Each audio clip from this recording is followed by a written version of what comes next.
we're so excited to have Ben Sims, one of my favorite people on the planet, but also coincidentally the COO at an IT company, managed services provider business. So we're going to talk about improving operational efficiencies overnight for your MSP or IT company. Ben's been doing this for a long time. I'll let you tell everybody exactly how long. I don't want to age you here on the podcast. Yeah. But thank you for joining. I know that a lot of managed services providers struggle with finding the right mix of both a strong sales team and strong operations. And I feel like we both know that operations is really what drives the profitability of the business, drives how the business runs, and allows IT company owners or MSP owners to really kind of step out of the business and let it run. And I know you're a huge part of that. So thank you. Tell us how long you have been, Yeah. you've been, and kind of your path and experience thus far in this type of business. Sure. Yeah. Thanks for having me. It's an honor.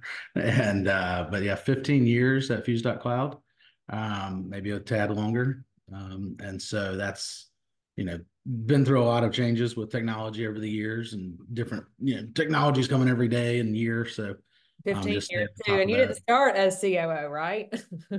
15 years ago, what were you doing Yeah, in the, I started part-time like in high school and maybe junior college doing actually the wiring and sort of yeah, the first tech ever.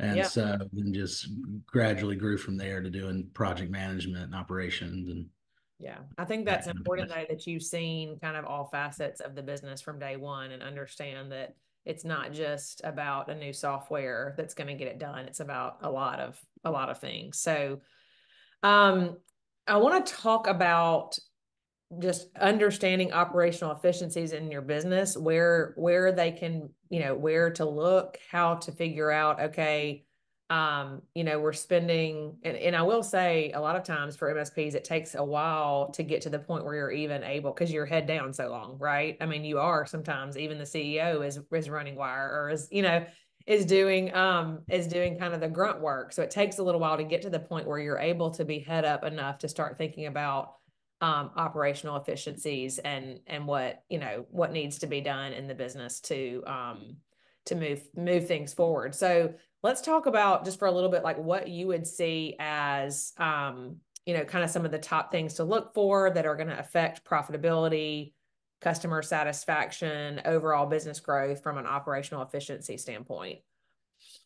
Yeah, I mean, the biggest thing is just like the fact that when you're trying to run an MSP and or a true IT services company where you're bringing in clients and trying to standardize a process and a model for each client, it's just so different because back in the original IT days, everybody's focused on more of a break fix and how many hours can they bill each month, how many hours per tech, that Which sort of thing. that alone is inefficient because how much time Right. is that taking your billing team or your Yeah, everybody. And you didn't care about that though, because you just wanted those hours, like the right, hours were king of everything. So now, but you couldn't scale with that. So much headcount. right. Yeah, so many like systems that aren't hooked together and so much, yeah, billing and everything. It was a mess. And so now, you've really got to focus on, trying to figure out how to make those things standard, how to keep customers the same, Yeah. um, that kind of stuff. So that's where it really starts, to be able to scale is to get away from those things and start to really, tie it all together to Yeah. work the same for each client.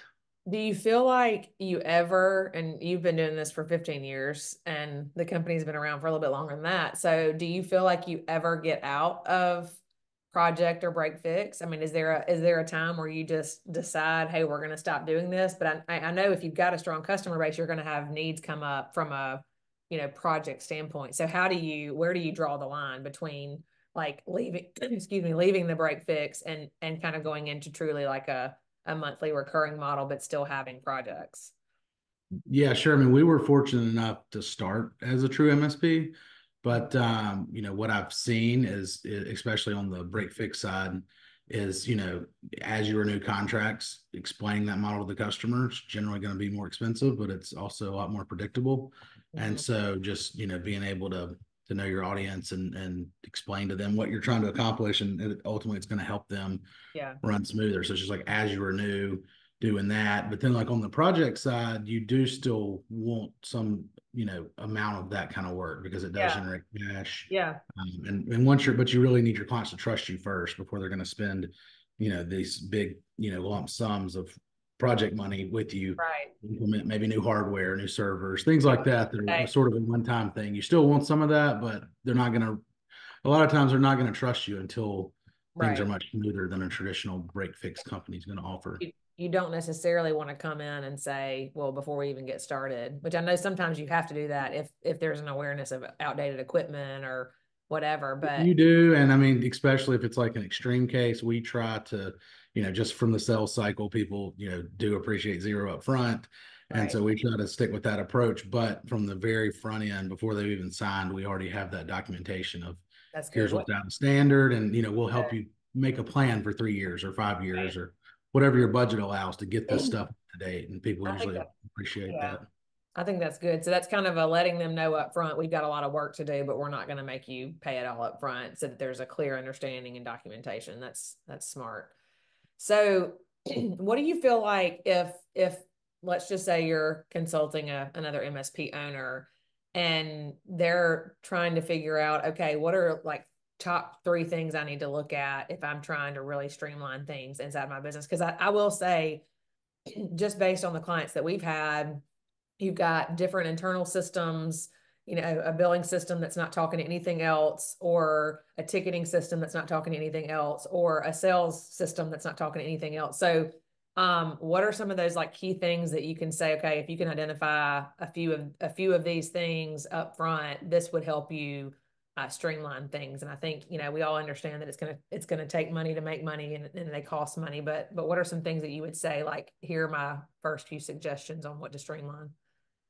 Yeah, I mean, certainly your systems and that sort of thing, but before that, you do have to have the right people. Mm. So some techs, depending on their level of expertise and training, and just getting, especially if you're trying to shift from break fix to a true MSP model, having the right people in the right seats that are on board for the same mission, because it is a quite demanding skill set and job. But and then also investing in those people with all kind of training and just career development, knowing that you're trying to elevate them, whether they stay with you or not long term is one thing, but just constant working on that. But also, yeah, your internal stack that you're using to manage your customers, consolidating on all these various billing systems and Mm. that, but also mainly more than that, your product stack, like really figuring out what set of products you're going to standardize and sell each client, because that ultimately is the most sort of important piece, is having that cleaned up. Don't have 10 different antiviruses and Mm. that sort of thing. So that's kind of where a lot of people fail, is just allowing those things to still happen. Mm. um, with your clients, you've got to sort of force them onto your systems, which ultimately lead to a better experience for them. Right. So Do you, I know that you've been in the industry for long enough, so you probably have established partnerships. But for somebody who really doesn't know where to start with partnerships with the right people, start educating themselves about, the best in the industry, like where do you go to stay educated? Do you have, conferences that you're like, these are, yeah, there's probably two things. I mean, there's plenty of large tech conferences now, IT Expo, Channel Partners, several other MSP specific, like ConnectWise has their IT Nation show. But those would obviously be the best place, because you got 100 or 200 vendors in the same room and 10 from each product set, so you can go over it with them. There's also some larger aggregators now, so instead of having to buy each product from a vendor, there's some big companies like Pax8 and several others that you can go to, and they have all your products. You don't have to worry about minimums because you're kind of buying in the group setting. So there's several resources there, and those teams have very good sales engineering and solutions architects that'll work with you. So that's like a great start, especially if a lot of these companies require minimums. So right. being able to get on board with somebody, Oh, and then eventually migrate off to your own right. account or what have you if you want to. But honestly, sometimes it makes the most sense, like having that vendor support. Yeah, absolutely. This is a not planned question, so if it's too tricky, you can pass. But do you Okay. mentioned when I said, like, what's the secret, what's the most important area to streamline, you were like, people, like, make sure that you have the right people in the right seat. So It's no secret that Fuse.Cloud is a Mississippi-based MSP. So I know that talent is hard, especially tech talent. And just from having lived here for a really long time, I know that a lot of times people, especially those, really sharp tech folks, they leave and go somewhere else. They go to Nashville, they go to Charlotte, they go to Austin, they go wherever. So, how can you talk about, like, has that been a struggle to find good talent, or how do you do that? You just base it off referrals, or what have you Yeah, I found mean successful? it can be, and you would traditionally think Mississippi was that way. The last few years things have started to shift a little. I mean, with what we have going on with the new AWS and some Yeah, larger tech there you go. companies that are attracting people, but those larger companies also take a lot of the talent. Yeah, So yeah, it's probably harder than some markets we assume, but we also, don't hire necessarily on, completely on experience. So when we're looking at people that are just going to fit in, that, are going to yeah, click with our local clients, things like that. It seems to be easier to find the right people when because it's so easy nowadays to use not having good people or can't find people as an excuse. So yeah, we try to never use that and just more look for people that are just a good fit instead of and then which does require us investing a lot into training and right. time and money for that, but it seems to have paid off the Yeah, I last was few. gonna say, if you've got a really clean, clear, identified tech stack, and you know what your service offering is, like two of the things we've already talked about, know what your service offering is and how you're going to sell it, know what your tech stack is, and understand that, and pick one, not 10 of whatever solution. Then that seems like it makes it a little bit easier um to train someone. So that makes Yeah, sense. and I mean, I just always contribute. And I mean, I know staffing's hard, restaurants and everything else, but anytime I hear that, I just contribute to bad management. Yeah, It seems like if you got the right managers and the right and people, the you right can, training. Yeah, that's right. yeah, and the right training. So that's the big part of it. Is like you do Yeah, have to be able to find the right people, but then you've got to invest in them, yeah, especially if you want to keep them. yeah. Okay, so we talked about kind of standardization of services and automation and how it's important to we really didn't talk about automation yet, but I want to talk about that. Like why is going from that break fix to figure out an offering that scales, like why is that important? Because you've got people that go 20, 30 years and all they do is break fix, which is typically your smaller market mom and pop, type offering. But if somebody's really wanting to, like, the business owner, for example, who's most of the folks that are listening wanting to kick their feet up and go play golf or have family time and really want to run a business that scales, or go to ball games and whatnot. Um, what what's the secret? Like, how do you create an offering in a business that scales from an operational standpoint? Yeah, I mean, especially when you think about it from like the profitability of it, as the business owner, you obviously want that to constantly increase. And so, the biggest part with the standardization is just not having so many different options because what's happened in the past with these traditional IT firms that are more break fix geared is like one person there knows how to fix something. Right. So you wind up with a lot of those one persons, and you also wind up with very unhappy clients because they might not can get that person for a day or a week, Right. and Right. nobody else may not even know how to log into that system. So standardizing is probably the key to like having your good product stack that you're selling your customer, and then that way anybody they speak with can fix it, whether it's their email, their backups, antivirus, whatever, file sharing, like anything you can offer in your stack, anybody you talk to can fix it generally. There might be escalation here or there, but it's so the big metric we track is the number of endpoints per tech.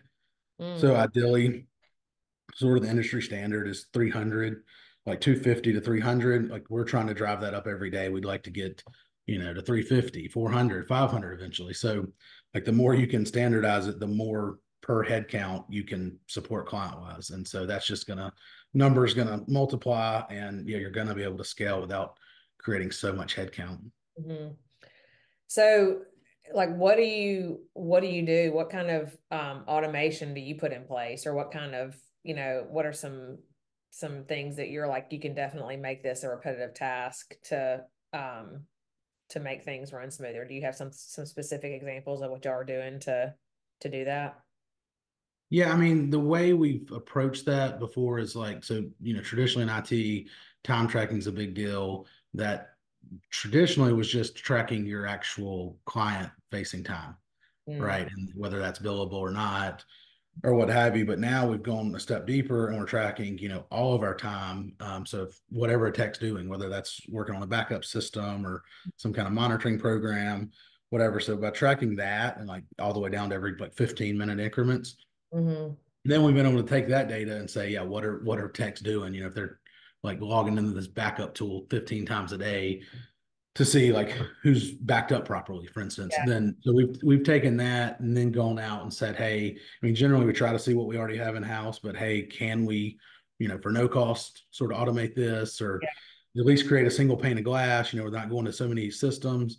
And then if Right. not, there's pretty much anything you can think of, there's already some kind of tool for it. Right. So We do that on our side too. Even though I'm a marketing agency, I'm tracking time. Like I track my time, everyone tracks their time. And for that reason, it's very interesting to look over the month and see like what, for example, my account managers, are they all spending time on the same thing? And does that cue to me that we need training on that thing? If yeah, we're all spending time researching something or doing something, so right. that time Yeah, and tracking. without like, because with your RMM or your PSA, which are tools that most IT firms are familiar with, they have some built-in automation, but a lot of that requires scripting and things like that. And that's worth putting all the time into it you can, and even Right. hiring consultants, whatever.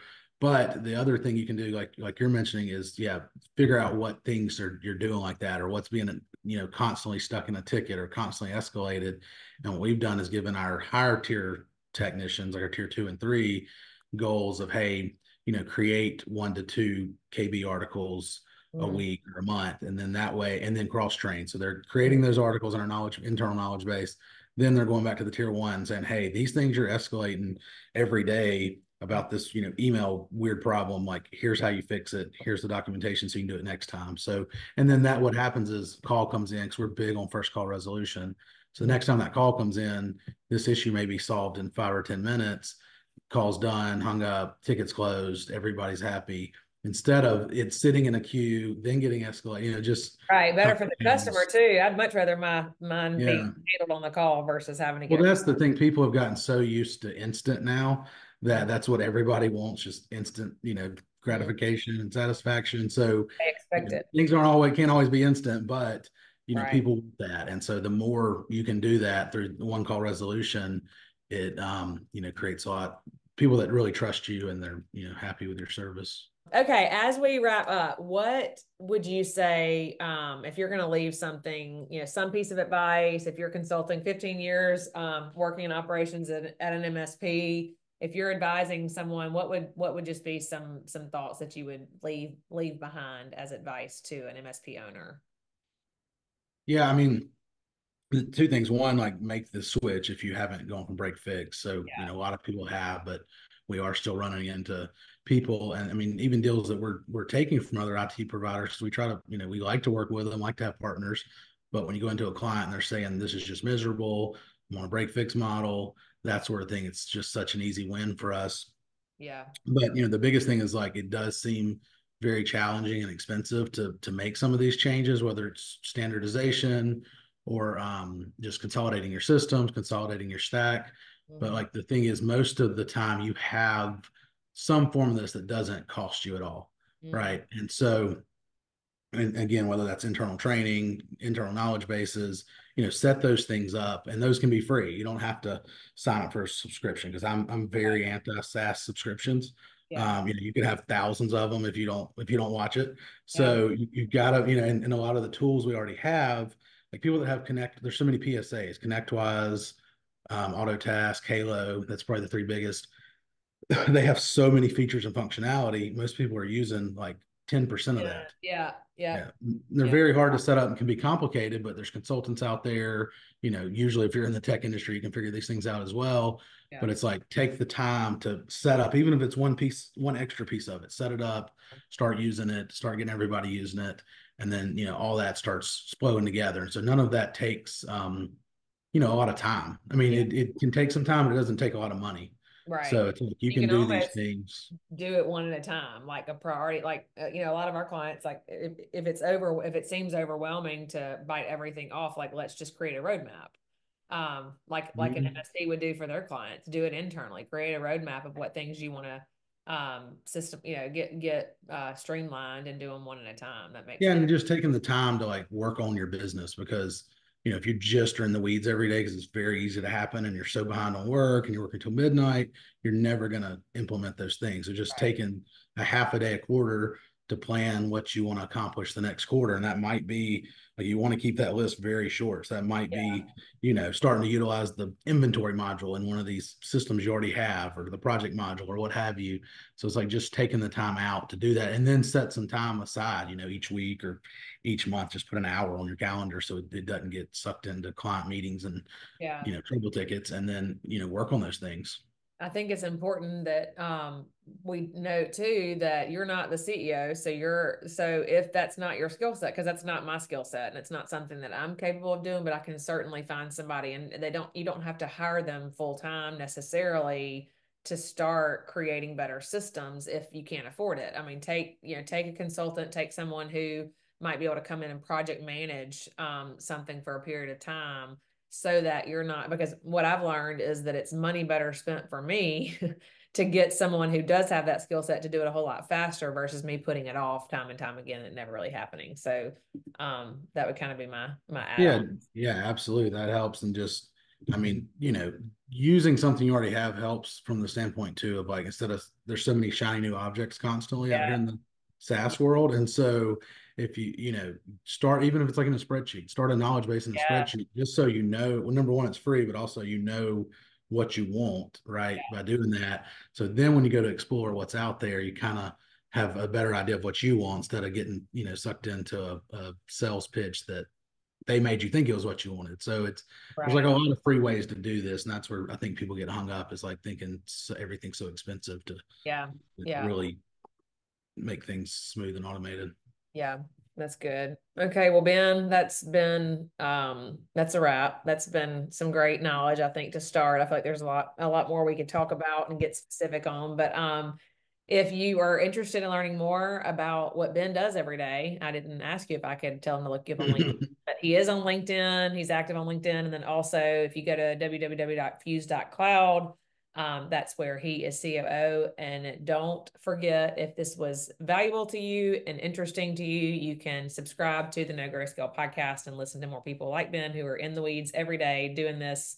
Not that you're in the weeds, but you're in fact doing this all day, every day. So thank you for Well, being. that's what happens though. Like when like you said, when you've been here for 15 years, doing every bit of it, you do wind up sucked into the weeds. So it's a good and You're bad. trying to stay out of it, but All right. good thing you have a great team to support you and keep you out of Absolutely. Yeah, definitely reach out.